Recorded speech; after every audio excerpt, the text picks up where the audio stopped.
12వ తేదీ నుంచి నిర్వాధక సమ్మెలోకి వెళ్ళటం జరిగింది. అయినా రాష్ట్ర ప్రభుత్వానికి చీమ కుట్టినట్టు కూడా లేదు. కనీసం నిన్నైనా జగన్మోహన్ రెడ్డి పుట్టినరోజు సందర్భంగా కానుకగా మాకు మా సమస్యలు పరిష్కరిస్తారని మేము అనుకున్నాము, కానీ జరగలేదు. ఉషాశ్రీ మంత్రి గారు కూడా వాళ్ళకు అవి ఇచ్చాము ఇవి ఇచ్చామని చెప్తున్నారు. యూనిఫామ్ ఇచ్చాము 16,000 కోట్లతోటి ఖర్చు పెట్టి అని అన్నారు. అలాంటి చీరలు మేమైతే ఎప్పుడు కూడా కట్టుకోలేదు, అలాంటి చీరలు ఇచ్చారు. అదేవిధంగా స్మార్ట్ ఫోన్లు 85,000 కోట్లతోటి మేము స్మార్ట్ ఫోన్లు ఇచ్చామన్నారు. ఆ ఫోన్లతోటి మాకు బీపీలు, షుగర్లు, హార్ట్ అటాకులు ఇవన్నీ వస్తున్నాయి. నరాల వీక్నెస్ కూడా అయిపోయి ఉన్నాయి ఆ రేడియేషన్ తోటి.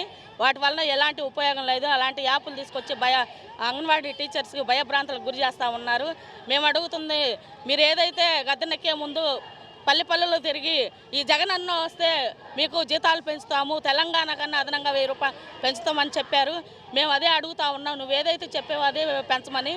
కానీ అలాంటి పెంచకపోగా ఆడవాళ్ళ మీద అనేకమైన ఎమ్మెల్యేలతోటి దుష్ప్రచారం చేస్తున్నారు. వీళ్ళకు బలిసింది అది ఇదని చెప్తా ఉన్నారు. అది మేము ఒకటే మాట చెప్పదలుచుకున్నాం, మేము గత ప్రభుత్వంతో విసిగి వేసారిపోయాము.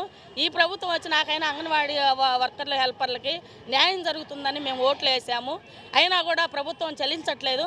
12 రోజుల నుంచి రాష్ట్ర వ్యాప్తంగా మహిళలు నా అక్కా చెల్లెమ్మలు అంటున్నాడు సీఎం గారు. కానీ అక్కా చెల్లెమ్మలకి ఏం మేలు చేస్తున్నాడు మేము అడుగుతా ఉన్నాం. మా పిల్లల్ని మేము రోడ్డున పడ్డాము, తినడానికి తిండి లేక అల్లాడిస్తున్నాము, రెంట్లు కట్టుకోలేక అఘోరిస్తున్నాము, కరెంటు బిల్లులు కట్టలేక బాధపడతా ఉన్నాము, తిండి తిప్పలు లేకుండా రోడ్డు మీదకి వచ్చాం. ఇప్పుడైనా సీఎం గారు మా బాధలు వాళ్ళ దృష్టికి తీసుకొస్తున్నాము కనుక సమస్యలు పరిష్కరించాలని కోరుచున్నాం. మరిన్ని వీడియోస్ కోసం ఛానల్ ని సబ్స్క్రైబ్ చేయండి. లేటెస్ట్ అప్డేట్స్ కోసం వాట్సాప్ ఛానల్ ని ఫాలో చేయండి. అండ్ లింక్ డిస్క్రిప్షన్ లో ఉంది.